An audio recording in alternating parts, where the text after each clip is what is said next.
Hyderabad అత్తాపూర్లోని residence పాఠశాలపైన వచ్చిన ఫిర్యాదుల నేపథ్యంలో విద్యాశాఖ రంగులోకి దిగింది. విచ్చలవిడిగా ఫీజులు వసూలు చేస్తున్నారంటూ పలు విద్యార్థి సంఘాల నేతలు చేసిన ఫిర్యాదులపైన దర్యాప్తు చేపట్టినట్లుగా విద్యాశాఖ రీజనల్ జాయింట్ డైరెక్టర్ సోమిరెడ్డి తెలిపారు.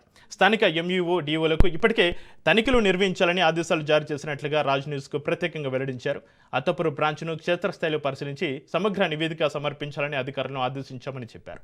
10 రోజుల్లో నివేదిక అందుతుందని, ఆ నివేదిక ఆధారంగా తదుపరి చర్యలు తీసుకుంటామని స్పష్టం చేశారు. నిబంధనలు ఉల్లంఘించినట్లు తేలితే యాజమాన్యంపైన ఖచ్చితంగా చర్యలు తీసుకుంటామని చెబుతున్న ఆర్జేడీ సోమిరెడ్డితో మా ప్రతినిధి సునీల్ ఫేస్ టు ఫేస్.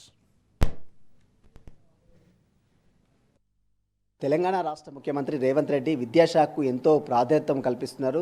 మరోవైపు ప్రైవేట్ స్కూల్స్ యాజమాన్యం మాత్రం విచ్చలవిడిగా ఫీజులు దోపిడీ చేస్తూనే ఉన్నారు. ఇప్పటికే దీనిపై అటు ఫీజు నియంత్రణ కమిటీని వేసినప్పుడు కూడా ఇంకా చాలా ప్రైవేట్ స్కూల్స్ విద్యార్థుల తల్లిదండ్రుల నుంచి కూడా విచ్చలవిడిగా ఫీజులు దోచుకున్న పరిస్థితి. ఇక తాజాగా అత్తాపూర్లో ఉన్నటువంటి రెసిడెన్స్ స్కూల్ కూడా ఇదే తరహాలో ముందుకెళ్తున్నట్టు తెలిసింది. అక్కడ ఫైర్ సేఫ్టీ నిబంధనలు పాటించకపోవడం, విద్యార్థుల తల్లి నుంచి కూడా లక్షల ఫీజులు వసూలు చేస్తున్నట్టు కూడా పెద్ద ఎత్తున ఫిర్యాదులు రావడం. ఇక ఇదే విషయానికి సంబంధించి మనతో మాట్లాడడానికి రీజనల్ జాయింట్ డైరెక్టర్ ప్రస్తుతం సోమిరెడ్డి గారు ఉన్నారు. వాళ్ళని అడిగి మరి సార్ చూస్తున్నాం చాలా ప్రైవేట్ స్కూల్స్ లక్షల ఫీజులు వసూలు చేస్తున్నారు, చాలా ఇబ్బంది కూడా చేస్తుంది. ముఖ్యంగా రెసిడెన్స్ అత్తాపూర్లో ఉన్నటువంటి రెసిడెన్స్ స్కూల్ ఆ సంబంధించినటువంటి ఇష్యూ మీ దగ్గరకు వచ్చింది, అసలు ఏం జరుగుతుంది? సార్, కొన్ని విద్యార్థి సంఘాలు రెసిడెన్స్ పాఠశాల మీద కంప్లైంట్ చేయడం జరుగుతుంది. ప్రత్యేకంగా రెసిడెన్స్ పాఠశాల మీద ఎలాంటి కంప్లైంట్ ఉన్నాయో అవన్నీ కూడా డిఓ గారికి ఫార్వర్డ్ చేసి ఫీల్డ్ ఆఫీసర్ విజిట్ చేసి రిపోర్ట్ తీసుకున్నాక ఫైర్ సేఫ్టీ ఉందా, ఫీజులు ఏ విధంగా అన్ని పరిశీలించి తప్పకుండా చర్యలు తీసుకుంటాం. కానీ విద్యార్థులు చాలామంది బ్రాంచెస్ ఏర్పాటు చేసి ఫైర్ సేఫ్టీ నిబంధనలు పాటించడం లేదని చాలా విద్యార్థి సంఘాలు ఆరోపణలు చేస్తున్నాయి, చాలా కంప్లైంట్ కూడా ఇచ్చారు. అంటే ఫైర్ సేఫ్టీ ఇవన్నీ మీరు క్షుణ్ణంగా పరిశీలించిన తర్వాతనే కదా దానికి సర్టిఫికేట్ ఇచ్చే?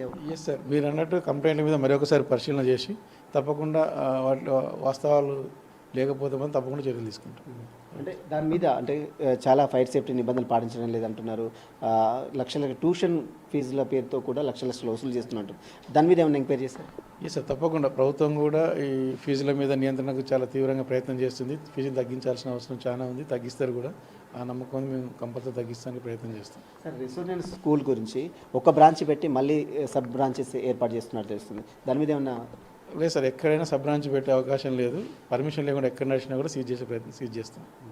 ఈ రెసిడెన్స్ స్కూల్ మీద ఏమైనా తనిఖీలు కానీ ఏమైనా ఆదేశాలు ఇచ్చినా సర్టిన అధికారులకు విద్యాసంఘ నేతలు ఇచ్చారని చెప్తున్నారు కదా, ఏమైనా అక్కడికి పంపించే ప్రయత్నం చేస్తున్నా, విజిట్ చేసే ప్రయత్నం చేస్తున్నారు? సార్, ఎంఈఓని డిఓని తప్పకుండా ఫిజికల్గా విజిట్ చేసి రిపోర్ట్ తీసుకుని యాక్షన్ తీసుకుంటాం.